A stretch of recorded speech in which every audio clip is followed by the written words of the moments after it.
स्वयं पुनर्विकास हा विषय तसा नवी मुंबईसाठी नवीन आहे, पण मुंबईमध्ये 18 प्रकल्प हे स्वयं पुनर्विकासचे पूर्ण करून एक प्रकारे महाराष्ट्रामध्ये स्वयं पुनर्विकासाचे शिल्पकार अशी त्यांची प्रतिमा पूर्ण महाराष्ट्रात बनली आहे।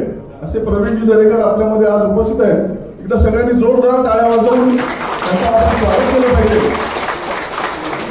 कारण एखादी गोष्ट शून्यापासून सुरू करायची आणि 270 पानांचा अहवाल हा प्रसिद्ध करायचा आणि त्याविषयीचं धोरण एक प्रकारे आगामी 50 वर्षासाठी जे काही इमारती जुन्या झाल्या आहेत त्यांना स्वयं पुनर्विकास म्हणजे आपण म्हणतो डेमोक्रेसीमध्ये for the people, of the people and by the people, त्याचा आदर्श हा मान्य प्रवीणजी दरेकर यांनी महाराष्ट्रात उभा केला आहे।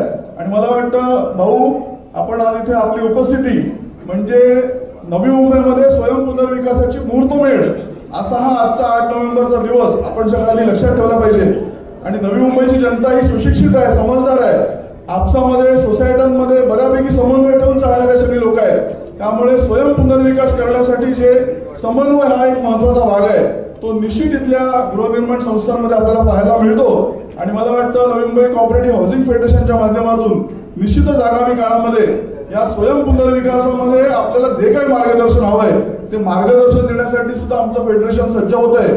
प्लस तुम्हाला यामध्ये ज्या काही अडचणी येणार आहेत, म्हणजे आता भाऊंनी परवाच एक मोठी बैठक त्यांच्या प्राधिकरणाच्या दालनामध्ये घेतली, त्यात सिडकोचे अधिकारी होते, पनवेल महानगरपालिकेचे आयुक्त होते, नवी मुंबई महानगरपालिकेचे अधिकारी होते आणि त्यांना स्पष्ट निर्देश दिले की स्वयं पुनर्विकास हा ह्युमॅनिटी ग्राउंडवर केला पाहिजे आणि त्यामुळे त्या विषयामध्ये येणारे सर्व अडथळे हे दुसरा कुठलाही विचार न करता आपण बाजूला केले पाहिजेत आणि त्यासाठी सिद्ध झालं पाहिजे। आणि मला वाटतं भाऊच्या माध्यमातून आपण या सगळ्या विषयांचा चांगला जो फॉलोअप आहे तो घेणार आहोत आणि आगामी काळामध्ये नवी मुंबईसाठी जे अडचणीचे विषय आहेत त्याचा सुद्धा आपण बऱ्यापैकी निपटारा करू।